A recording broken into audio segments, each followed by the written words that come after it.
They want to make sure that they have their freedom and their privacy, and that not only are you not prompted every second to find a way to give them money. Hey, would you like Game Pass? Hey, would you like OneDrive? Hey, would you like to upload your typing data? All sorts of that type of stuff people are looking to just get away from because it's just annoying. Bill Gates did not build a $100 billion empire to watch it burn.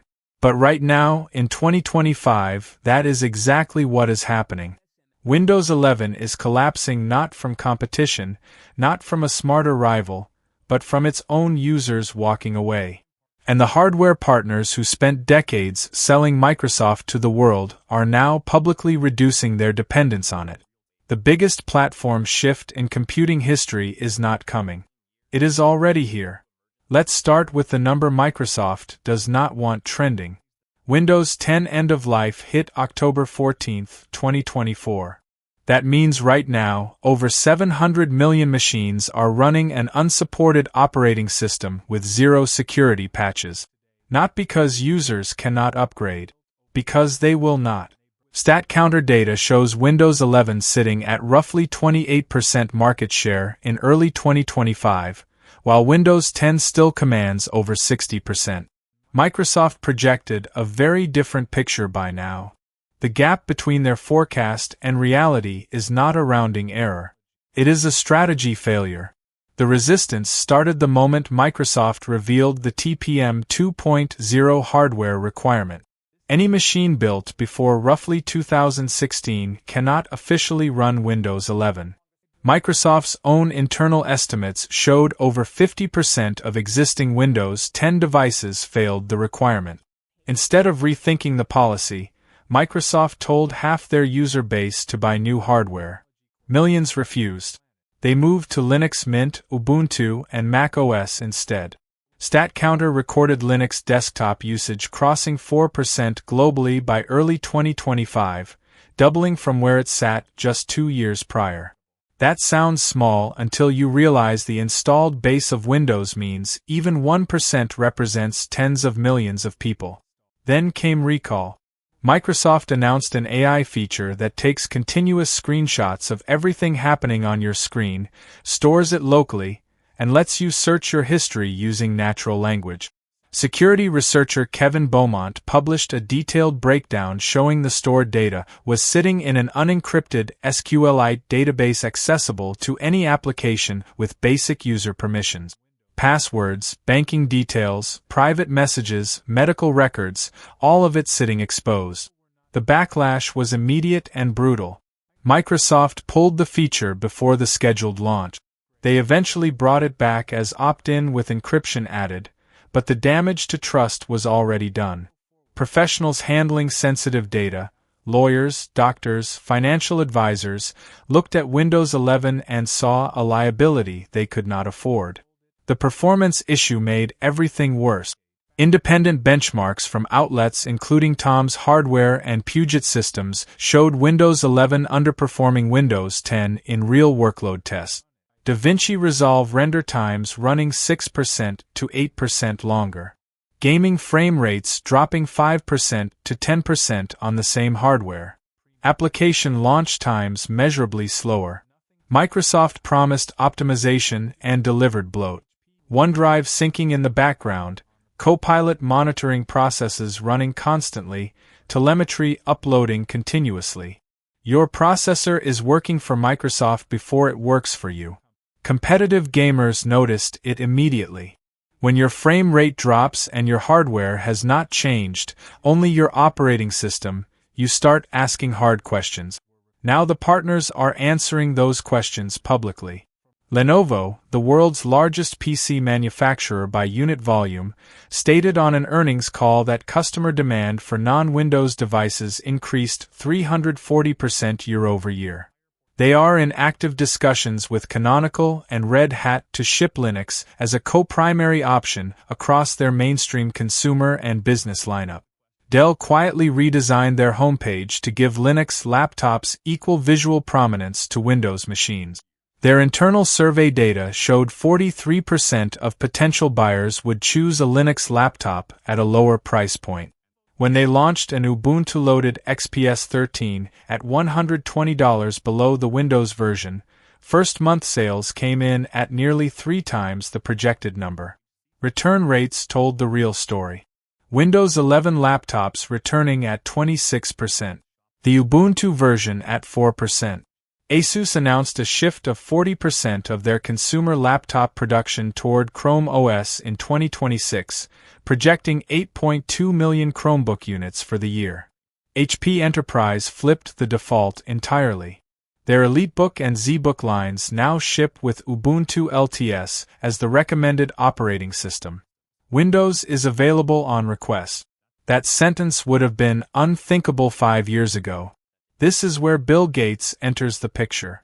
Gates left day-to-day operations at Microsoft in 2000. He has not run the company in over 2 decades.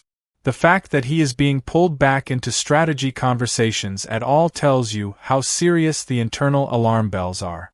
Gates built Windows on a single principle: put computing power in the hands of individuals. Windows 11 inverts that. Every major design decision, mandatory Microsoft accounts, forced Copilot integration, adds Inside File Explorer on an operating system people already paid for, removing features that existed since Windows 95, all of it serves Microsoft's revenue model, not the user. Gates reportedly described the current trajectory as a fundamental loss of trust, and said trust at this scale, once broken, does not come back on its own. Microsoft invested $13 billion into OpenAI. They need to show investors that investment is being used. So Copilot gets forced into Word, Excel, Outlook, Paint, the taskbar, the operating system kernel. Users who never asked for it cannot fully remove it. Updates re-enable it after you disable it. Microsoft even published guidance warning users not to rely on Copilot inside Excel for anything requiring accuracy because it hallucinates. They built an unreliable AI tool into productivity software, admitted it does not work reliably, and forced it on hundreds of millions of users anyway because the investor optics demanded it. Gartner projects Windows market share dropping below 50% by late 2026 if current trends hold. Fall is here, which means pumpkin spice lattes, football, and of course another Windows update. And this year, we get Windows 11 25H2, the update that Microsoft swears isn't a big deal. But in reality, it decides if your PC keeps getting updates or gets shoved onto the... HP just did something nobody in the PC industry has done in 40 years. They made Windows optional. Not removed as an option, optional. Starting Q3 2025, 40% of HP's consumer laptop lineup ships with Linux pre-installed as the default operating system. If you want Windows, you request it specifically and pay an extra $75. That's it. The company that helped put Windows on every desk in the world just turned it into a premium add-on. And the reason they did it has nothing to do with ideology. It's pure math. HP shipped 57 million computers in 2024. They are the second largest PC manufacturer on the planet. When a company that size restructures its default operating system, it doesn't just affect their own margins.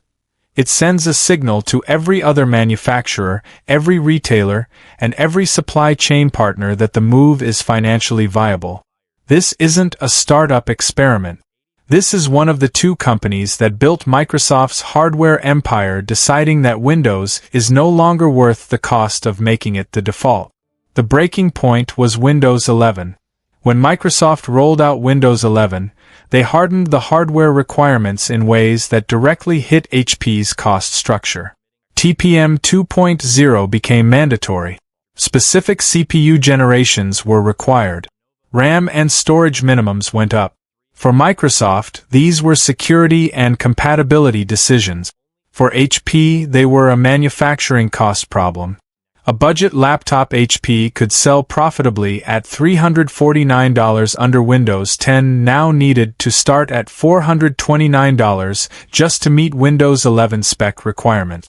That $80 gap wiped out HP's competitiveness at the entry-level price point entirely.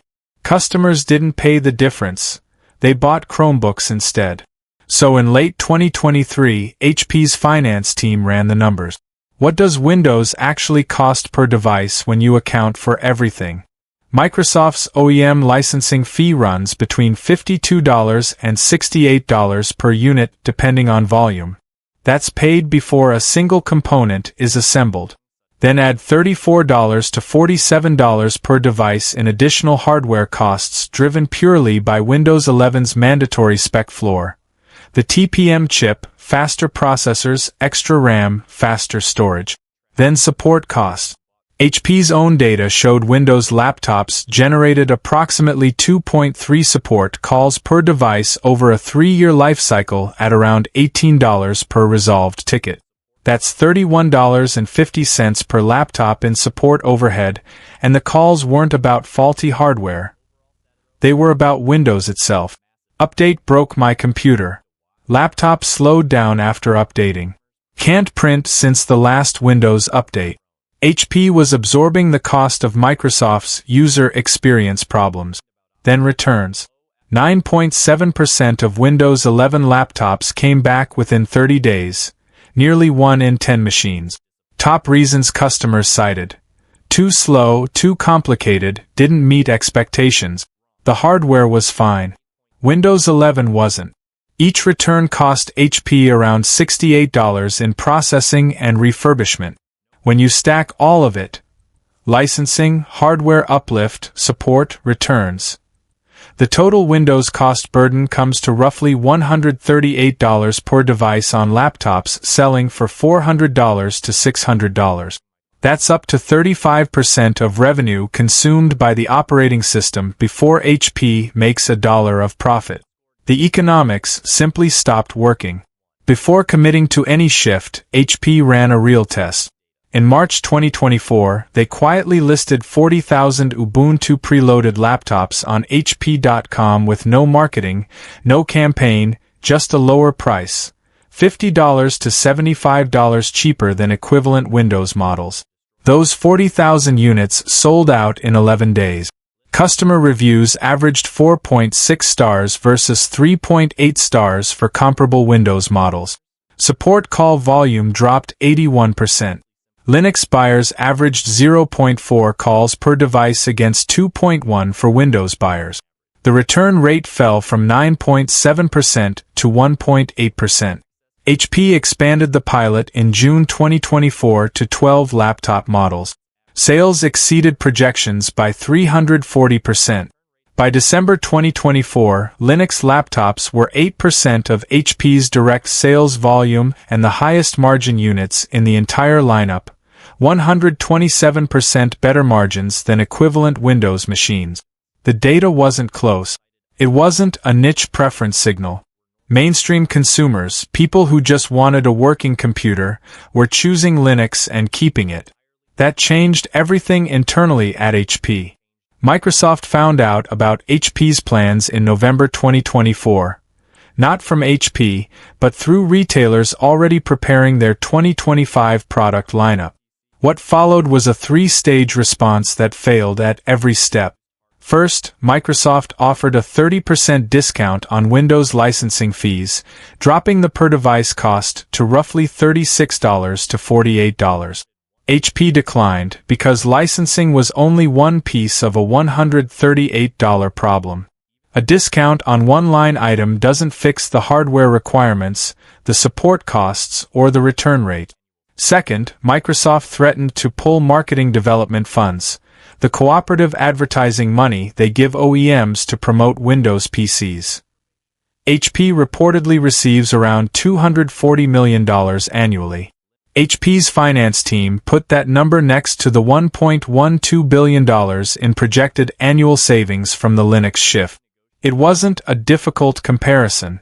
Third, Microsoft's legal team argued that making Linux the default violated prominent positioning clauses in HP's existing OEM agreement. HP's legal team disagreed, and when Microsoft escalated to threatening contract termination, HP pointed out the obvious. If Microsoft terminates the Windows license, HP simply stops selling Windows entirely. Linux doesn't require a Microsoft license. That outcome is far worse for Microsoft than for HP. Microsoft backed down. Dell, which shipped 46 million PCs in